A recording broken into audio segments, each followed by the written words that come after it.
Palavra para nós hoje.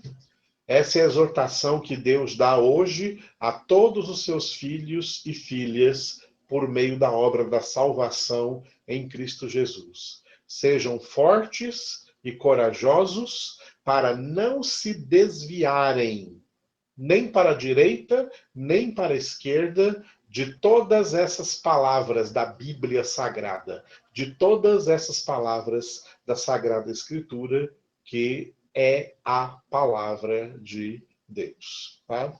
Então, Josué, portanto, representa a todos nós, todos os filhos de Deus, que são também exortados por Deus a serem fortes e corajosos, e Deus tem essa autoridade de assim nos exortar, porque em Cristo Jesus, ele já nos deu, já nos concedeu, já nos doou tudo que nós precisamos para ser fortes e corajosos e para nunca mais sermos nem fracos, nem covardes ou medrosos, mas fortes e corajosos.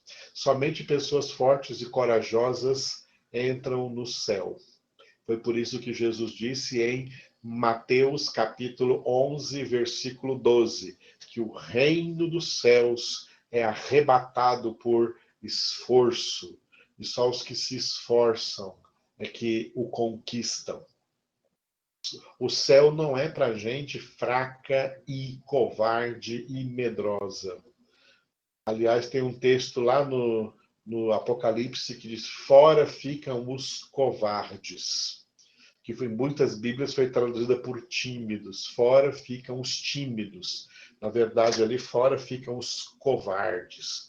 Os covardes são aqueles que não têm coragem de assumir que são de Deus e de obedecerem à palavra de Deus.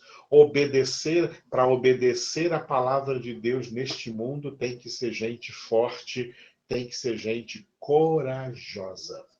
É isso que Deus quer ver nos seus filhos, pessoas fortes e corajosas.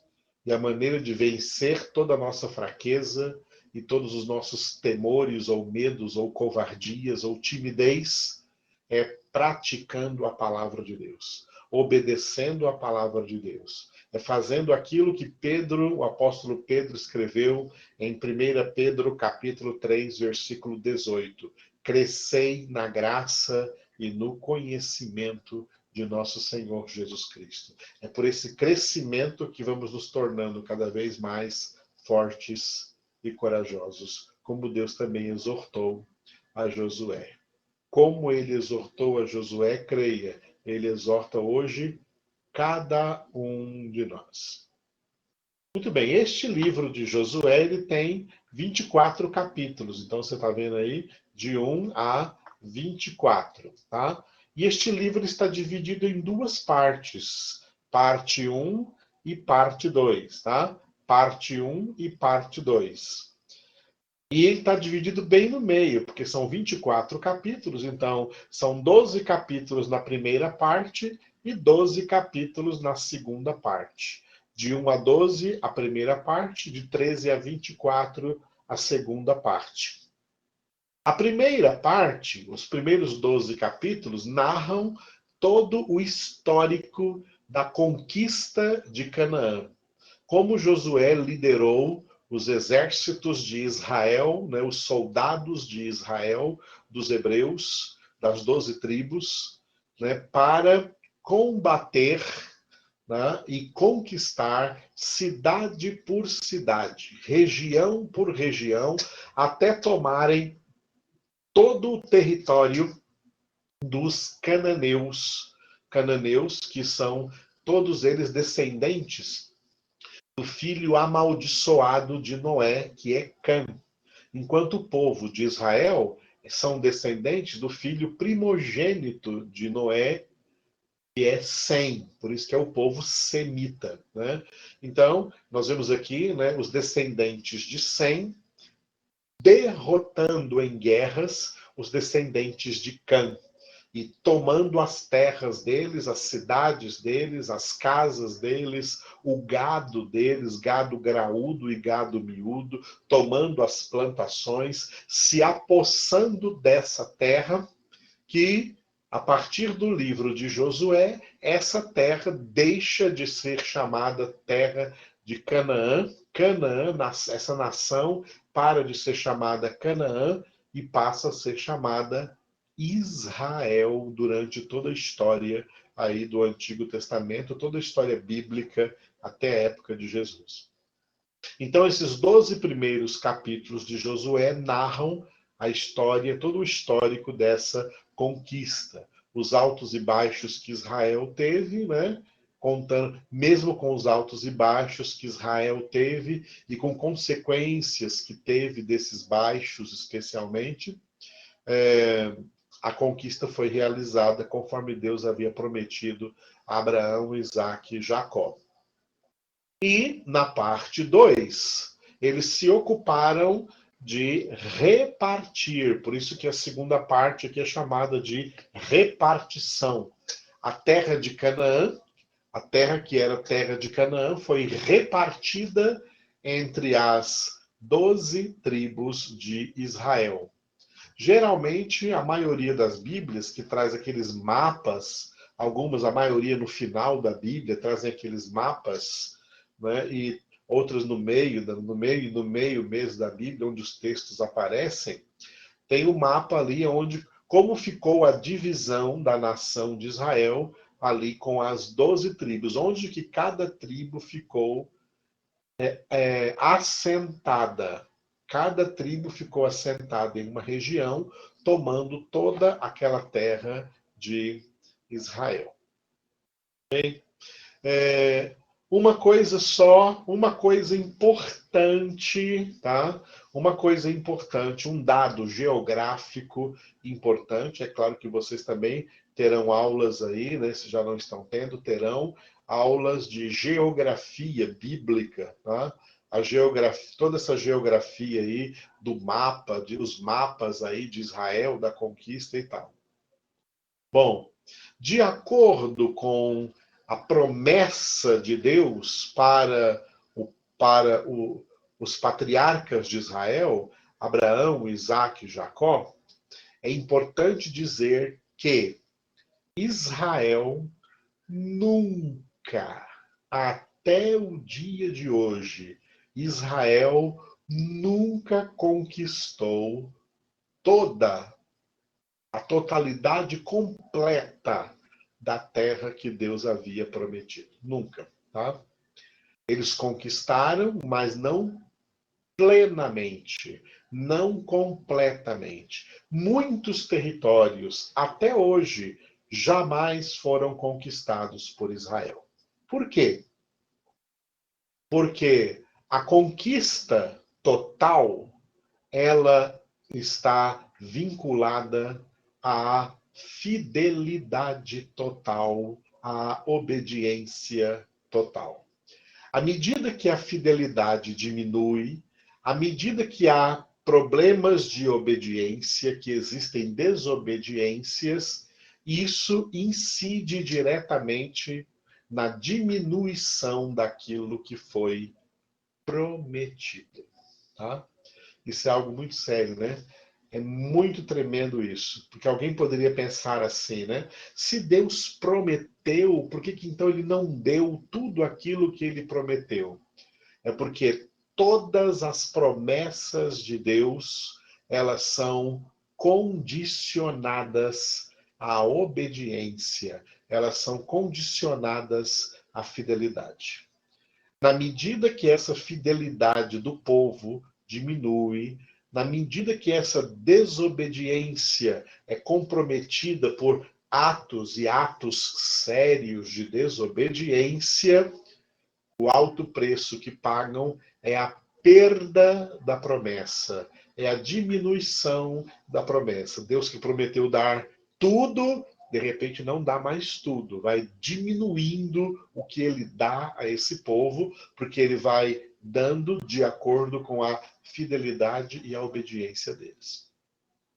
E, amados, então, aprendam disso também uma lição para nós, tá? Para nós, filhos de Deus, tá?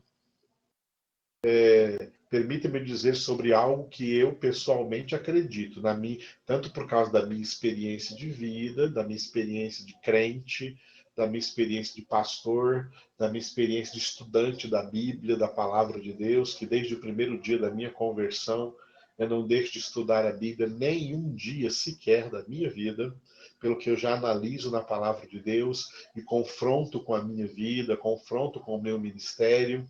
Pela minha experiência, eu digo uma coisa para vocês.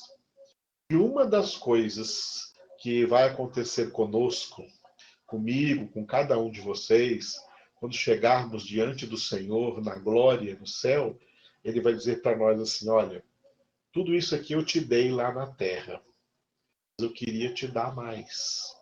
Lá na terra, eu queria te dar mais coisas. Sabe por que eu não te dei? Por causa das suas infidelidades e das suas desobediências no seu processo de vida na terra depois de ter me conhecido. 100% de obediência, realmente algo desafiador, difícil, mas 100% de obediência, 100% do cumprimento de todas as promessas de Deus na nossa vida. Diminuiu essa porcentagem, automaticamente diminui também o cumprimento dessas promessas. Quanto mais fiéis a Deus nós nos tornarmos, quanto mais obedientes a Deus nós nos tornarmos, Deus vai nos surpreendendo com maiores bênçãos que Ele mesmo tem na sua mente, no seu propósito, prometida a cada um de nós. Tomando esse exemplo aí de Israel. A nação de Israel, além de jamais ter conquistado todo o território prometido por Deus, ainda perdeu muito do território que conquistou durante a sua história e chegou mesmo a ser ameaçado de perder tudo. Não perdeu tudo, nunca perdeu tudo, mas chegou a ser ameaçado de perder tudo. E por quê? Por causa da infidelidade, por causa da desobediência a Deus. Desobediência, infidelidade só nos leva a perder. E nos leva a ganhar fidelidade. É obediência ao nosso Deus. Fica essas lições, então, nessas duas introduções de hoje do Deuteronômio e do livro de Josué. Amém? Louvado seja Deus, como é bom a gente poder ter, né, esse privilégio de estarmos estudando assim dessa maneira. Agora eu vou trocar esse slide, tá? Eu vou colocar outro slide que eu já comecei a estudar com vocês na semana passada, tá? Que vem lá da interpretação inicial, tá? De Gênesis capítulo 1, versículo 1. No princípio criou Deus os céus e a terra. Nessa matéria introdução ao Antigo Testamento eu também começo por ali, mas não aprofundo. Nós vamos aprofundar na matéria que se chama análise de Pentateuco, que vocês dessa turma vão fazer essa matéria, análise de Pentateuco, pela graça de Deus, né? O ano que vem, 2021, ok? Mas eu começo já, né, a traçar assim pequenos elementos que vão ajudar depois você a aprofundar tudo isso no ano que vem, no próximo semestre. No princípio criou Deus os céus e a terra, né? E aí eu fiz esse desenho para vocês, que vocês estão vendo aí nesse slide, né? Princípio, se houve um princípio, haverá um fim. Princípio é o início desse tempo e o fim é o fim desse tempo. E esse tempo está dentro da eternidade. Ok, vamos para frente. Já passei por isso.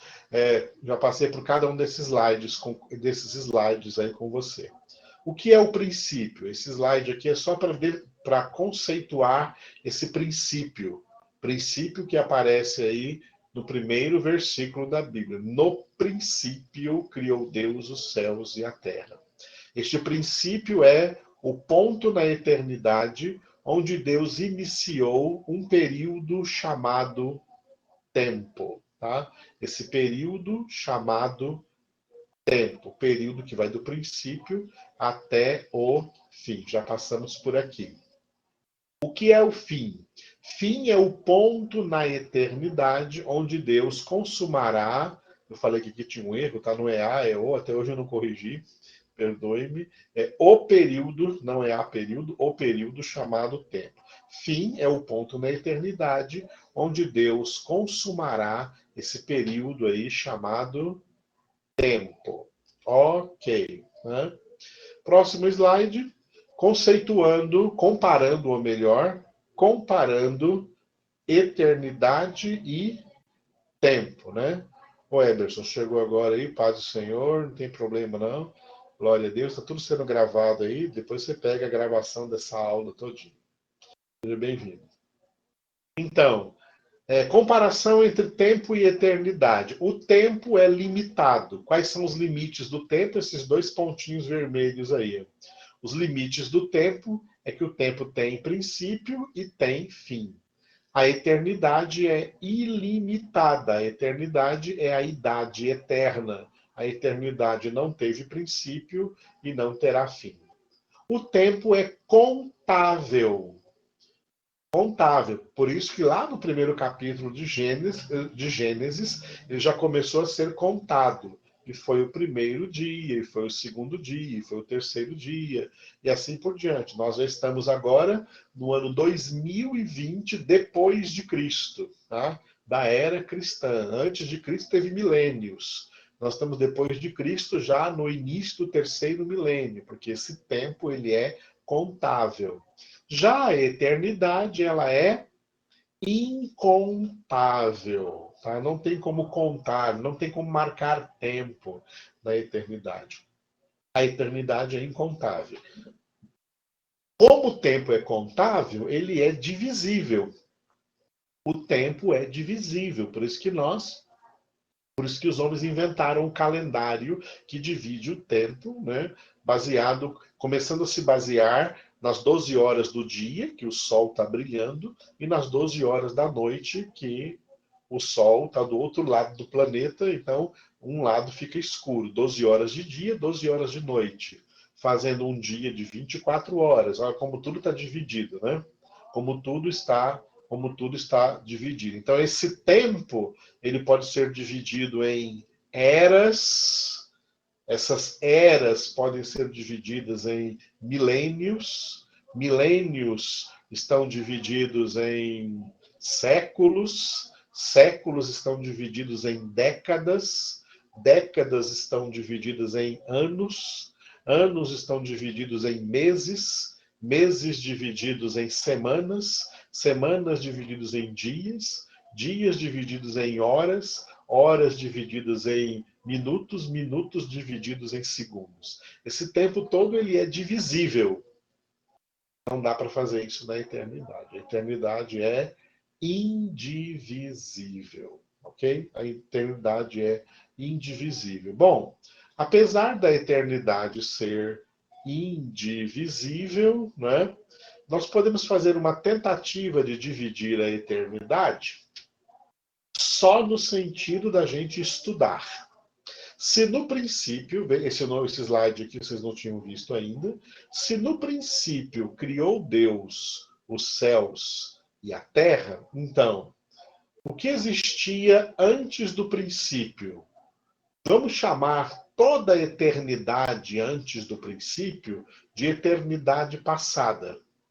E a eternidade a partir do princípio de eternidade presente. E a eternidade lá depois do fim, que não está aqui nesse slide, vamos chamá-la de eternidade futura. seria uma tentativa de enxergar uma divisão na eternidade. Eternidade passada, eternidade presente, eternidade futura. Tá? Essa eternidade, ela combina até com o nome de Deus. Porque o nome de Deus é um nome com um verbo que indica um presente. Eu sou. Eu sou é um nome de Deus. Mas no todo o contexto da Escritura, ele se revela como eu sou aquele que era na eternidade passada, aquele que é na eternidade presente e aquele que há de vir na eternidade futura, depois do fim, depois que o tempo acabar. Tá? Isso aqui combina com o nome de Deus. Ele é aquele que. Deus é aquele que era na eternidade passada, aquele que é hoje na eternidade presente, em todo o decorrer do tempo, do princípio ao fim, e ele é aquele que há de vir lá no futuro, depois do fim. Para enxergarmos um pouco aí essa, né, uma possível divisão da eternidade. Mas a eternidade é indivisível. No entanto, isso é uma realidade. Né? A Cássia pediu para repetir? Então vamos repetir. Né? A eternidade, o tempo é divisível, a eternidade é indivisível. Apesar da eternidade ser indivisível, nós podemos vislumbrar, né, uma possível divisão da eternidade neste sentido. Se nesse pontinho vermelho aqui, que representa o princípio, no princípio criou Deus os céus e a terra, então antes do princípio podemos chamar a eternidade antes do princípio de eternidade passada. A eternidade a partir do princípio até o fim de eternidade presente. E a eternidade lá depois do fim, que não aparece aqui nesse slide, a eternidade futura. Tá? Essa divisão da eternidade combina com o nome de Deus, que é Eu Sou. Mas o nome completo de Deus é este. Eu sou está no presente, né? Eu sou aquele que era na eternidade passada, aquele que é agora no presente, aquele que há de vir na eternidade futura.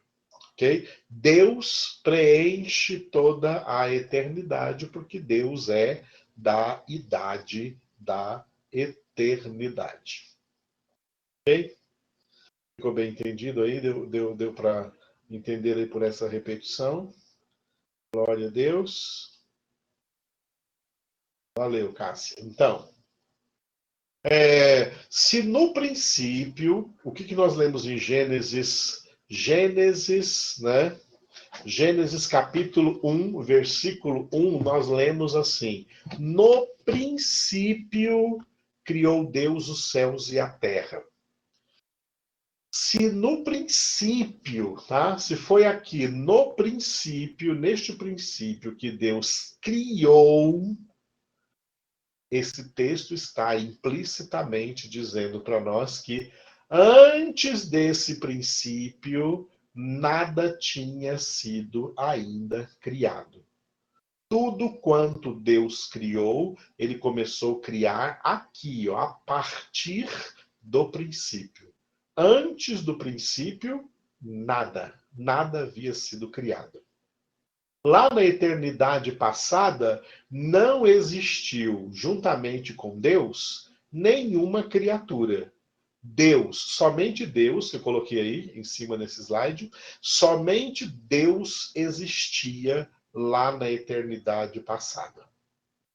Nada havia ainda sido criado em todo esse período aí chamado eternidade passada, que não teve começo.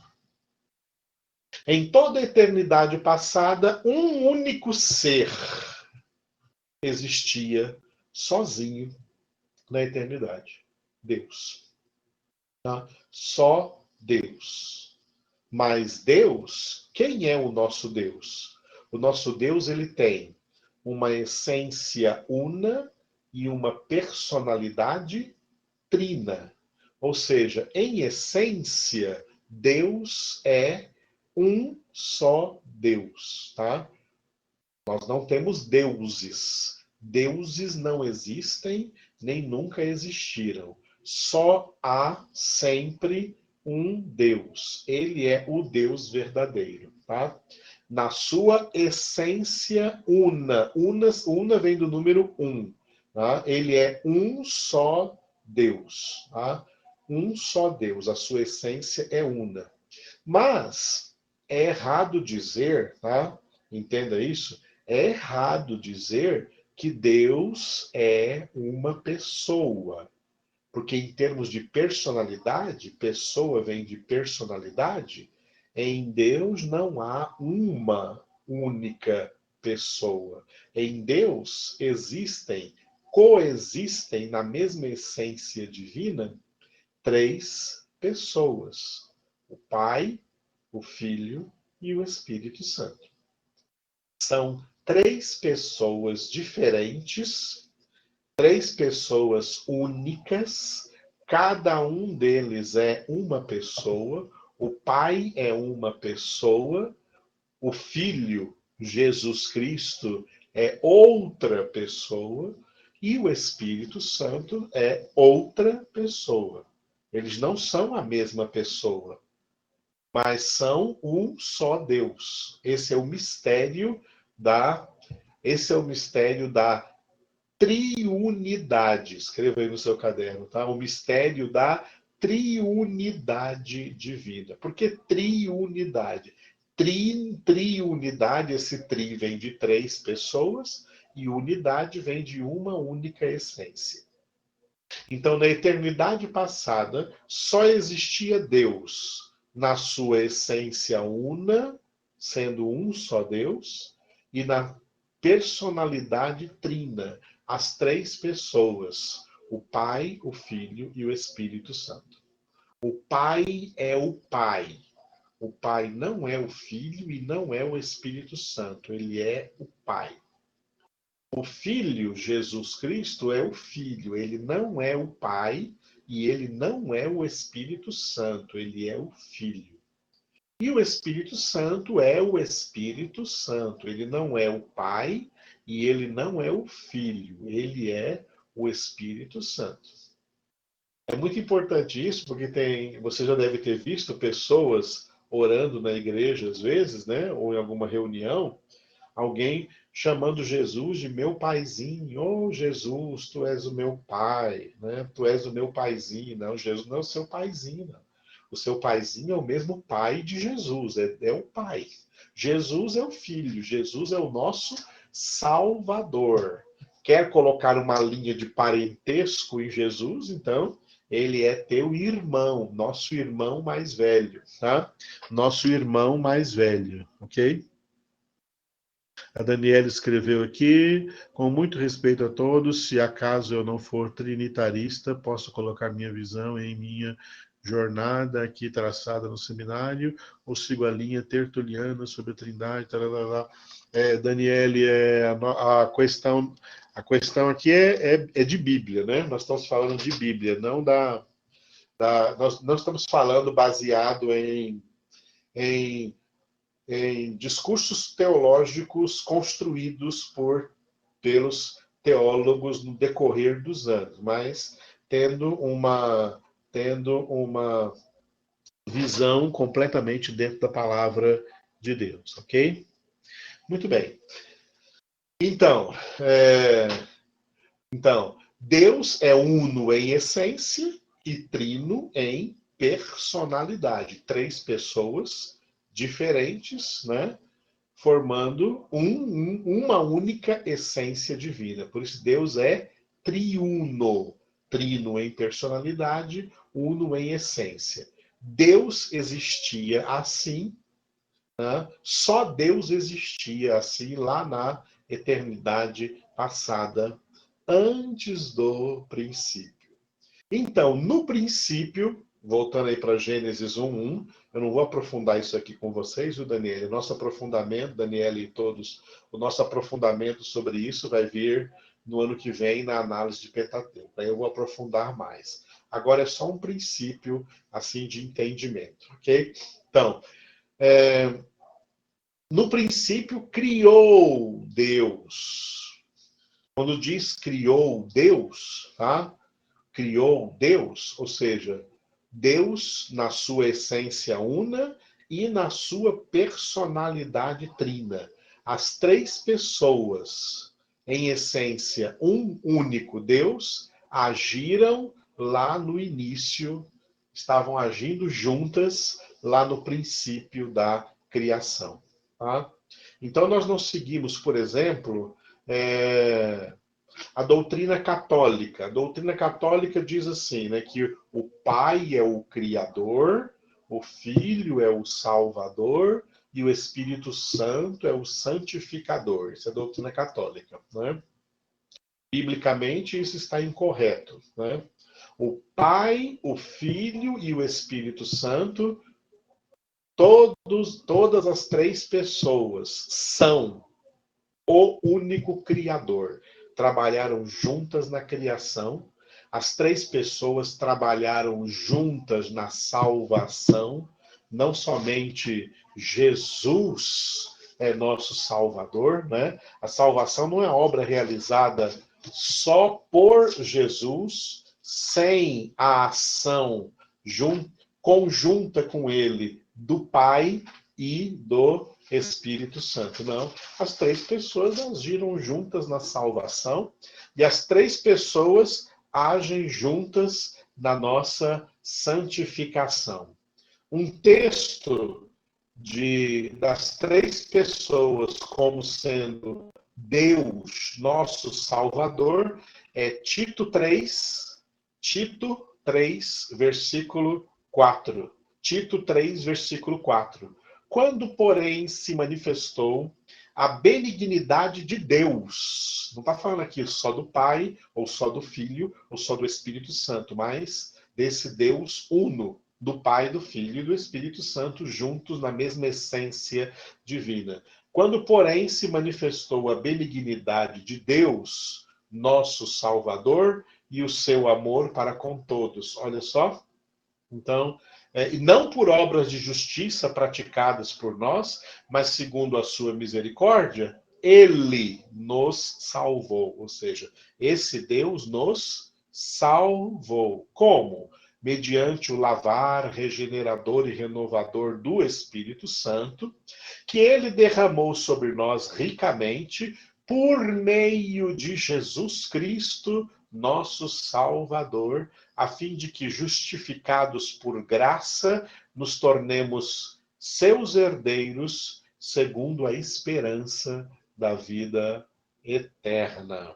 Então, é um texto clássico aqui da Epístola de Paulo a Tito, mostrando que Deus é nosso Salvador.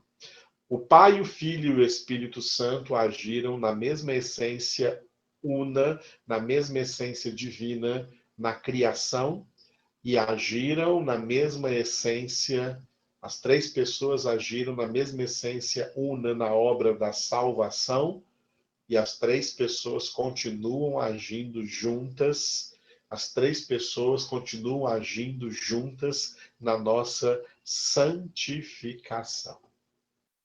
Muito bem, né? Isso é claro que aqui tem coisas muito mais profundas, né? Que nós vamos entender no decorrer aí da nossa, tá? No decorrer aí das nossas aulas no futuro. Daqui para frente, da introdução de Antigo Testamento para a análise de Pentateuco no ano que vem. Okay?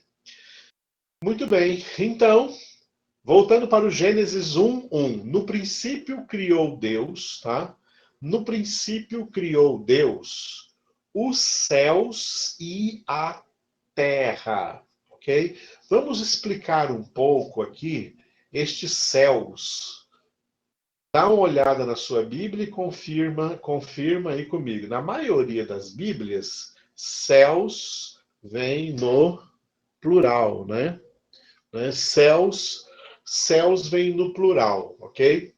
Por que céus aí vem no plural? Nós precisamos entender por que céus aí vem no plural, porque tem gente que aproveita esses céus aí no plural para tentar explicar que no princípio criou Deus os três céus, o primeiro céu, o segundo céu e o terceiro céu. Na verdade, não é isso que nós entendemos a partir do hebraico, da língua hebraica em que o Antigo Testamento foi escrito, tá? Pela língua hebraica, aí neste versículo poderia estar simplesmente escrito céu no singular. No princípio criou Deus o céu e a terra, e não os céus e a terra. Por quê? Eu vou explicar para vocês. Na língua hebraica, existem muitas palavras que acontecem com essas palavras, o que acontece com pelo menos duas palavras que eu consigo me lembrar em português, na língua portuguesa, né? Por exemplo, a palavra lápis. A palavra lápis em português é assim: no singular é lápis e no plural, dois ou mais lápis também. Tanto no singular como no plural, a palavra é lápis. A mesma coisa acontece em português com a palavra ônibus. Um ônibus é ônibus, dois ou mais também é ônibus. Não tem uma diferença do singular para o plural na construção da palavra. Na língua hebraica, em que o Antigo Testamento foi escrito, tem muitas palavras desse jeito. Só nesse versículo aí tem duas palavras desse jeito, tá? No princípio criou Deus os céus e a terra. A palavra Deus em hebraico, a palavra Deus em hebraico é Elohim. Vocês já devem ter ouvido isso em algum lugar, né? Esse versículo todo aí diz, né? Breshit bara Elohim et hashamayim ve'et haaretz. No princípio criou Elohim, Deus. Olha que interessante. A palavra Elohim, que é a palavra Deus, em hebraico, ela pode ser Deus no singular ou pode ser deuses no plural. No Antigo Testamento, quando usa a palavra deuses, também usa a palavra Elohim, que é a mesma palavra para Deus, porque em hebraico, a palavra Deus é como a palavra lápis em português. Ela é igual no singular e no plural. Singular ou plural é Elohim. É claro que esse versículo não está falando que no princípio criaram os deuses, não. No princípio criou Deus. Tanto que o verbo criar está no singular. Ele criou e não eles criaram. Ele criou. Quem criou? Deus. Deus no singular. E por isso, então, pelo verbo, nós sabemos que está falando do Deus verdadeiro, que é o único Deus verdadeiro, só ele poderia ser o Criador. Mas a palavra Elohim é uma palavra hebraica que pode ser traduzida no singular ou no plural. No singular, Deus, e no plural, deuses, mas a palavra é igual na escrita e na pronúncia. Elohim. O mesmo acontece também, tá? A mesma coisa acontece com a palavra céu. A palavra céu, no princípio criou Deus o céu, o céu, as Bíblias trazem no plural, os céus e a terra. Né? Em hebraico está escrito Breshit bara Elohim et hashamayim ve'et haaretz. Shamaim, essa palavra que você ouviu falando aqui em hebraico, shamaim, shamaim é uma palavra como lápis em português. Pode ser singular, lápis, ou plural, lápis. Shamaim é a palavra céu, que pode ser céu no singular ou pode ser céus no plural.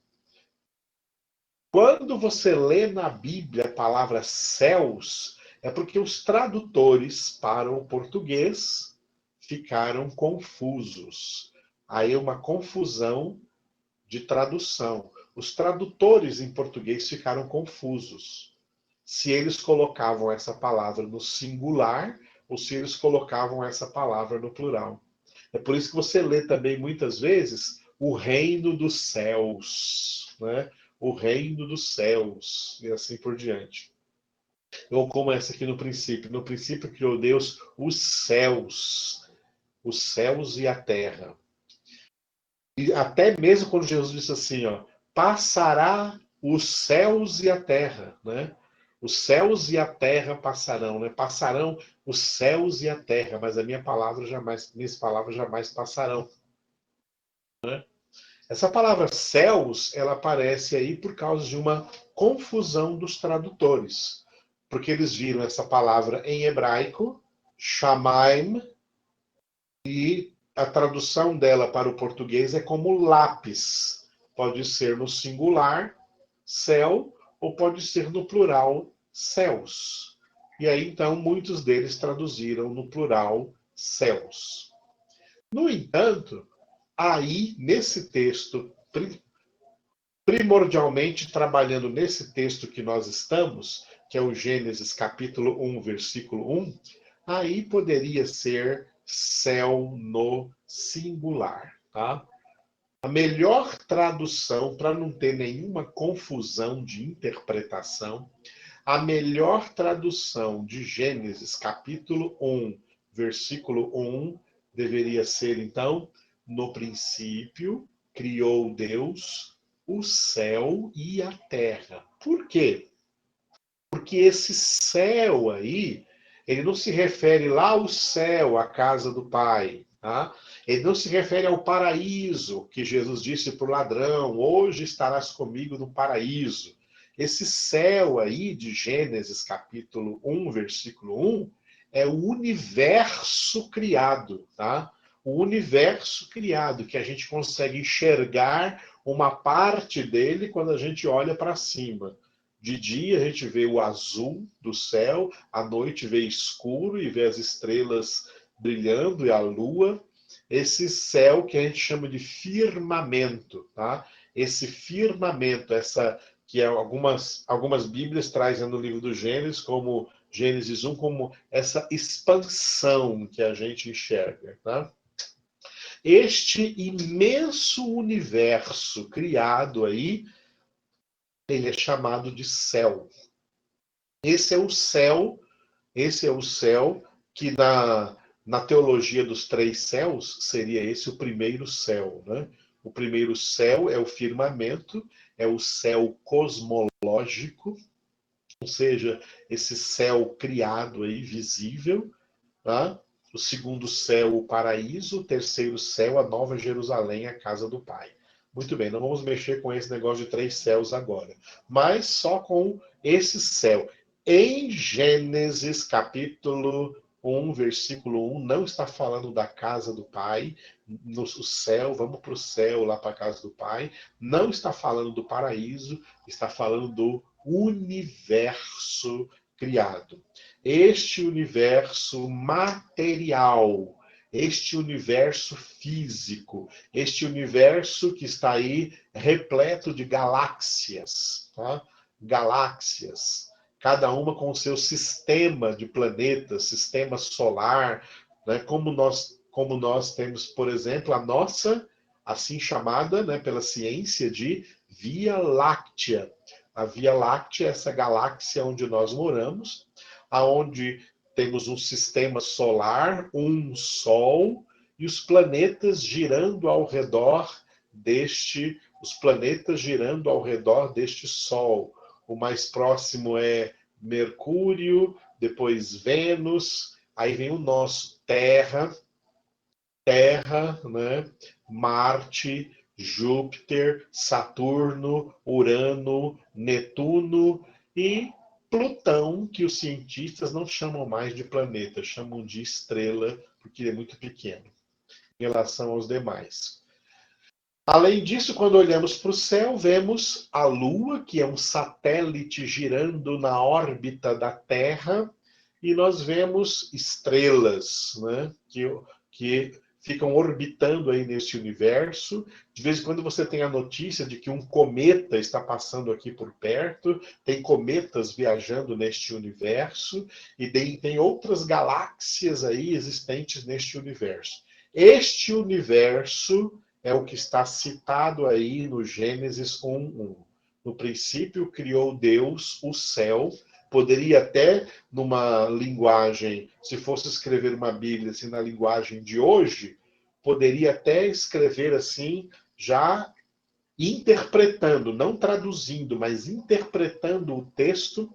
No princípio criou Deus o universo, tá? E dentro deste universo, em uma de suas galáxias, né, um planetinha chamado Terra, que é onde nós moramos, que é onde Deus veio popular esse planeta com as suas criaturas, especialmente o homem, tá? Então, quando fala no princípio criou Deus os céus e a terra, poderia ser no princípio criou Deus o universo, e dentro deste universo, um ponto nesse universo, esse planetinha chamado Terra, porque é aqui nesse planetinha chamado Terra que Deus vai estabelecer o que Paulo chamou em Atos, capítulo 17, de os limites da habitação humana. Tá? Os limites da habitação do homem é aqui no planeta Terra. Tem homens por aí agora querendo buscar outro planeta para morar, mas quando Deus criou, ele estabeleceu tempos, né, e limites para a habitação do homem. Depois você pode ler o discurso de Paulo em Atos, capítulo 17, quando Paulo pregou em Atenas, na Grécia Antiga. E dentro da sua pregação, Paulo disse assim no versículo de número 26, Atos 17, 26, que Deus, de um só, fez toda a raça humana para habitar sobre toda a face da terra, havendo fixado os tempos previamente estabelecidos e os limites da sua habitação. Atos 17, 26.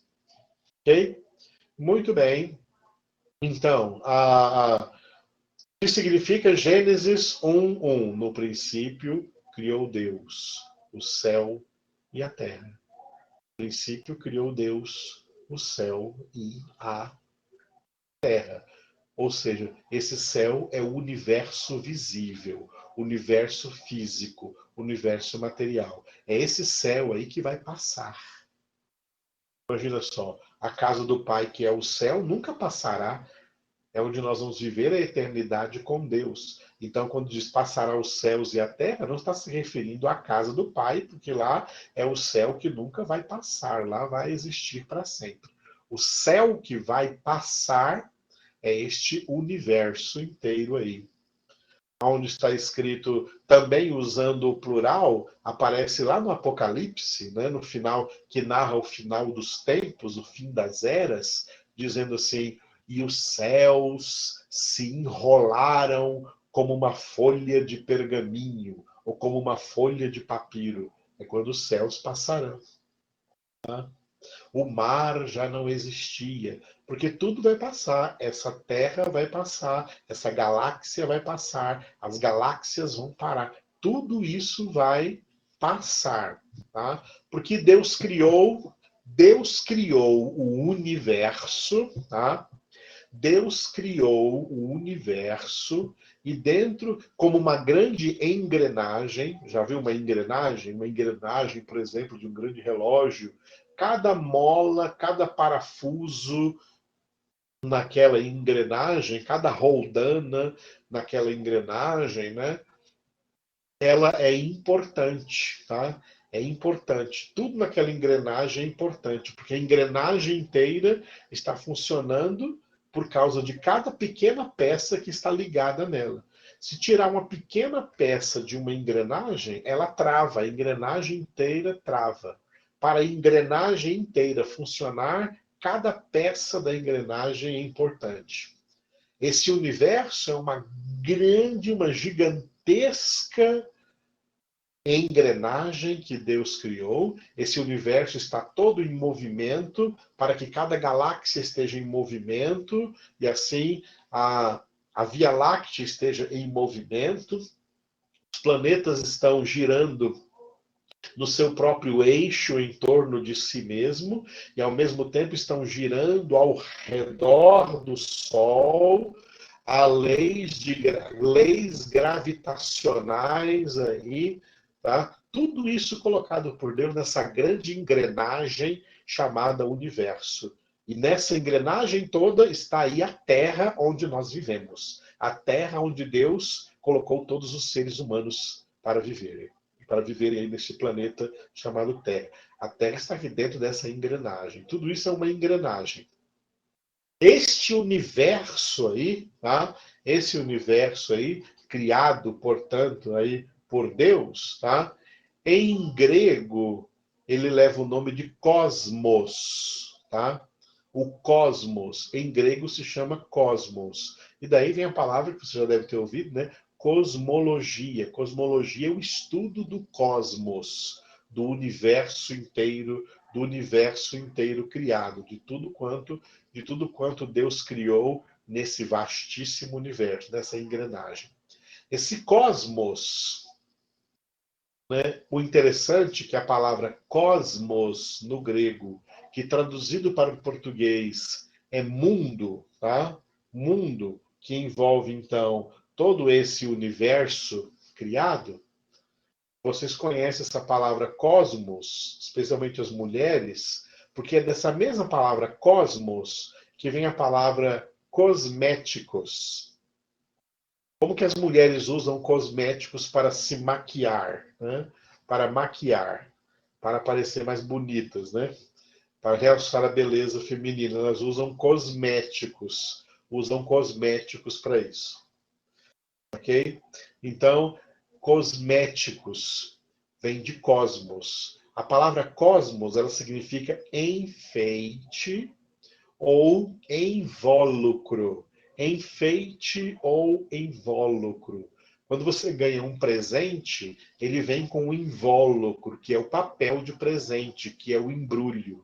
Este universo inteiro é só um papel de presente. Esse universo inteiro criado por Deus, é por isso que ele vai passar. Você ganha um presente, o que interessa para você é o presente, não é o papel do presente. O papel do presente foi só uma coisa chamativa, bonita, que deixou você assim admirado. Olha, obrigado por esse presente. Mas aí você vai rasgar esse papel e pegar o presente que está dentro. E o papel você vai jogar fora. O universo é só um invólucro.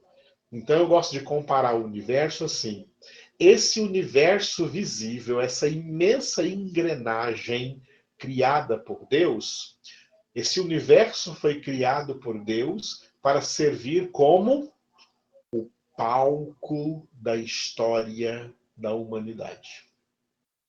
Quando essa história da humanidade acabar, esse palco será desmontado, porque não terá mais história da humanidade. Quando a história da humanidade acabar, para onde que foi toda a humanidade? Os condenados para o lago de fogo e de enxofre, que já está preparado, e os salvos para a casa do Pai, a nova Jerusalém, tá?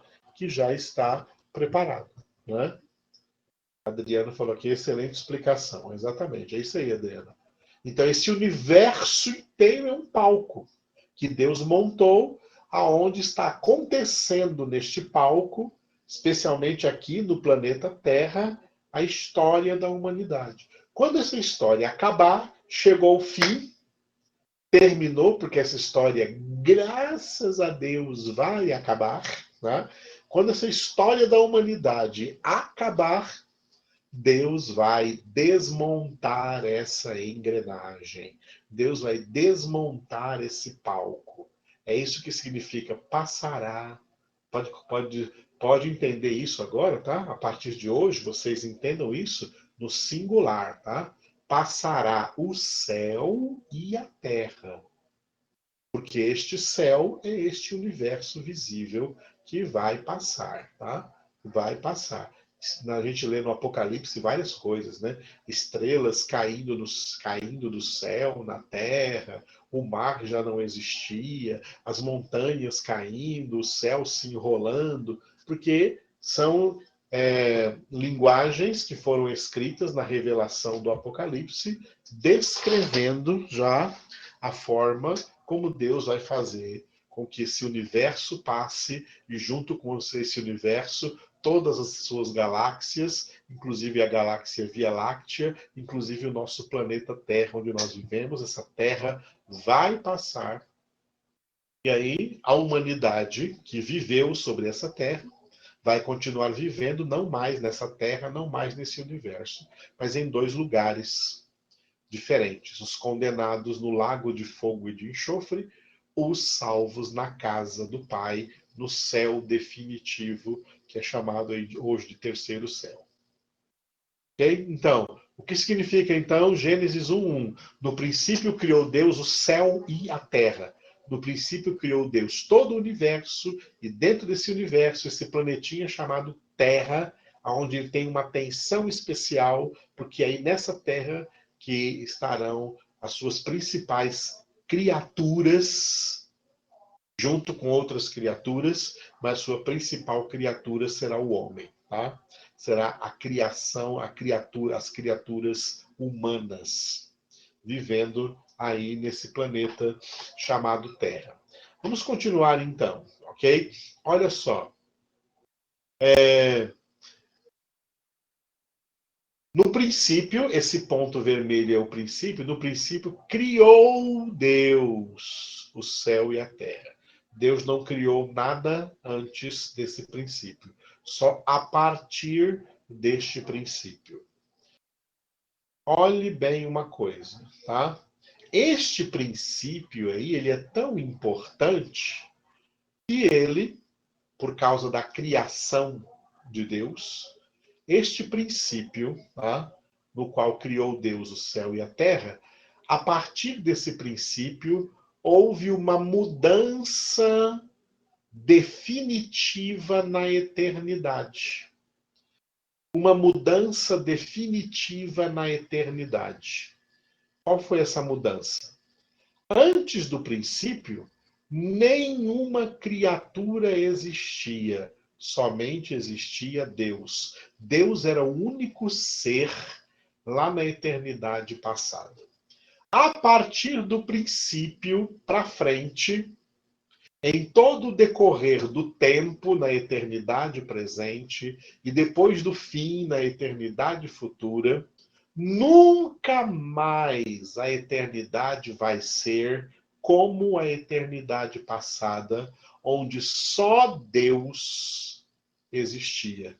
Nunca mais, a partir do princípio, nunca mais só Deus vai existir.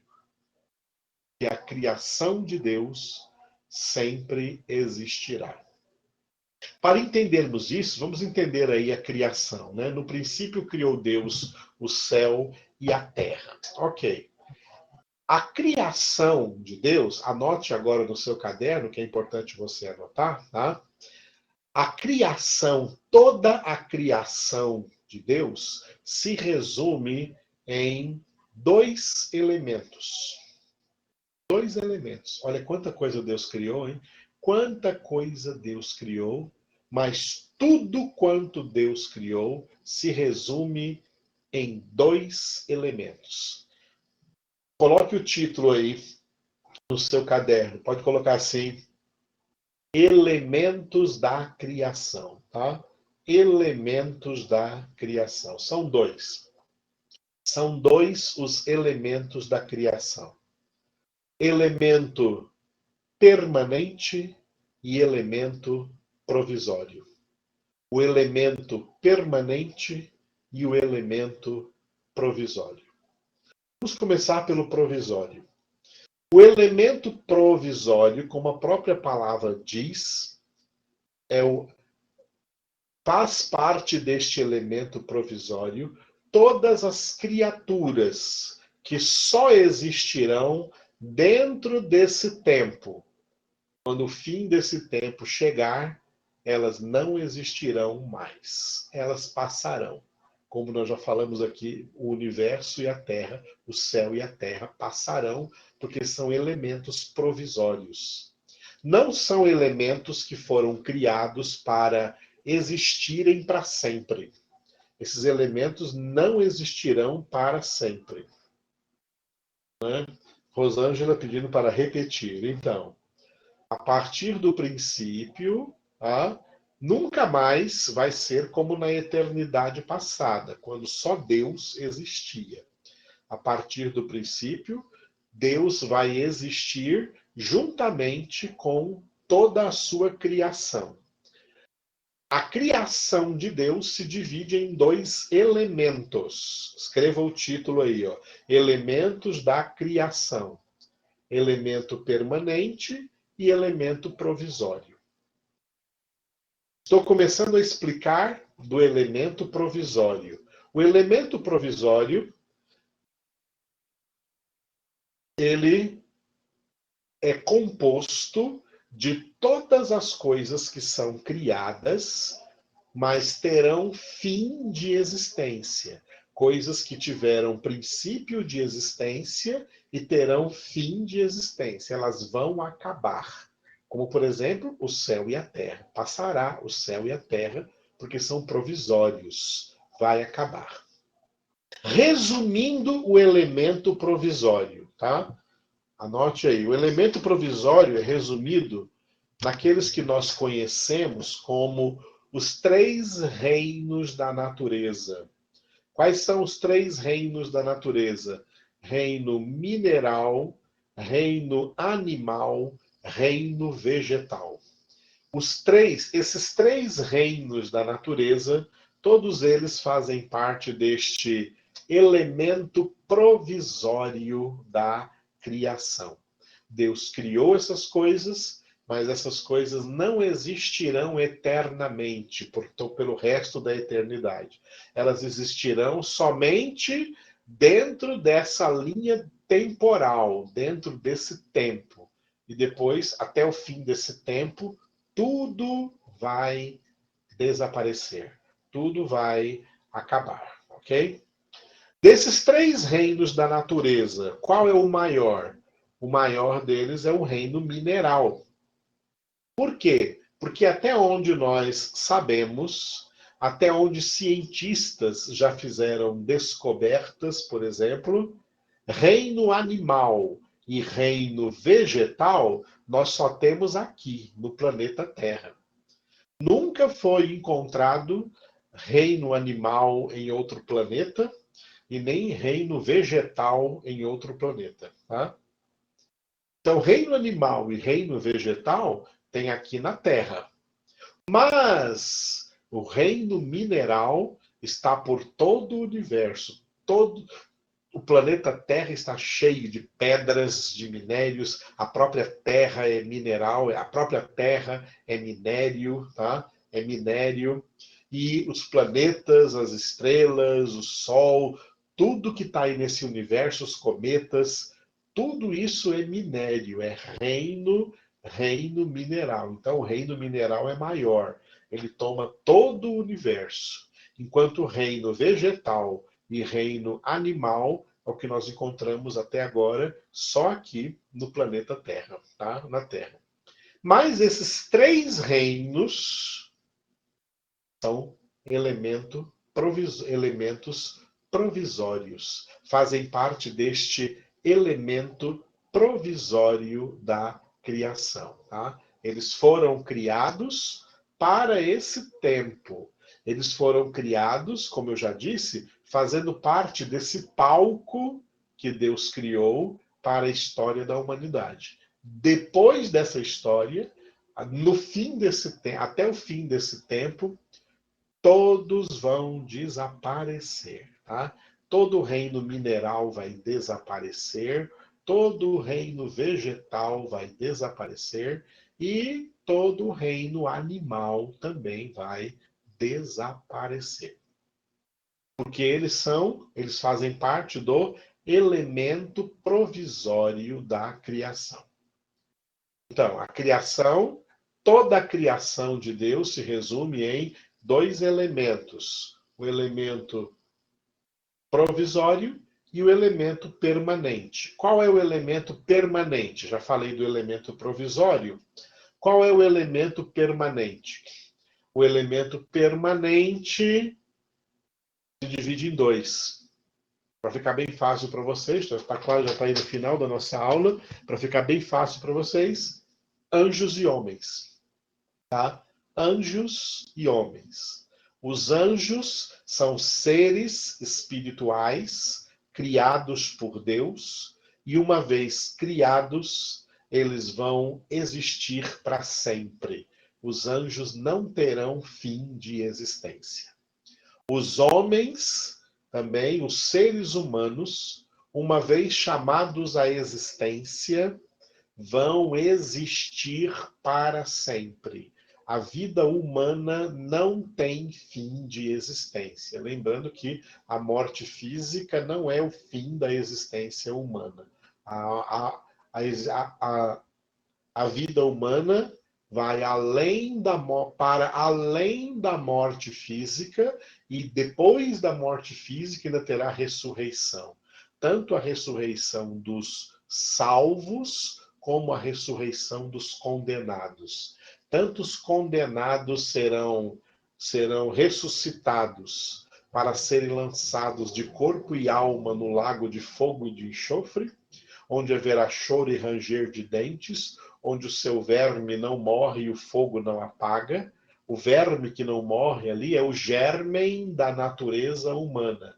A natureza humana foi criada por Deus para viver para sempre. O homem é um ser imortal. A morte física não é a morte definitiva, final do homem. Não, o homem continua vivendo. E os salvos serão ressuscitados para viverem de corpo, alma e espírito na glória no céu. Ok? Então, elemento permanente. Os homens vão viver para sempre e os anjos também. A Adriana colocou aqui, deixa eu ver, Adriana. A criação de Deus se resume em dois elementos: elemento permanente e elemento provisório. Correto. O elemento provisório é composto de todas as coisas que foram criadas, mas que passarão. Correto. Exemplo, reino mineral, animal e vegetal, certo? E o elemento permanente, anjos e homens. Corretíssimo. É isso aí. Esse foi o fim da nossa aula de hoje, Adriana. Você resumiu bem, ok? É isso aí. Vou continuar falando com vocês, então, na próxima aula. Vamos orar agora. Obrigado, Senhor, por cada irmão, cada irmã que compartilhou comigo aqui dessa aula de hoje. Obrigado por todo o esclarecimento que o Senhor nos deu, que nós possamos continuar cada dia mais meditando na palavra do Senhor, na Sagrada Escritura, e a partir dessa palavra entender o que o Senhor tem nos ensinado. Te louvamos, ó Deus, e entregamos cada um aí na tua presença, em tuas mãos, em nome de Jesus. Amém. Encerrando a nossa gravação. Fiquem com Deus, irmãos. Louvado seja Deus por essa aula. Deus abençoe a todos, em nome do Senhor Jesus. Amém. Paz do Senhor.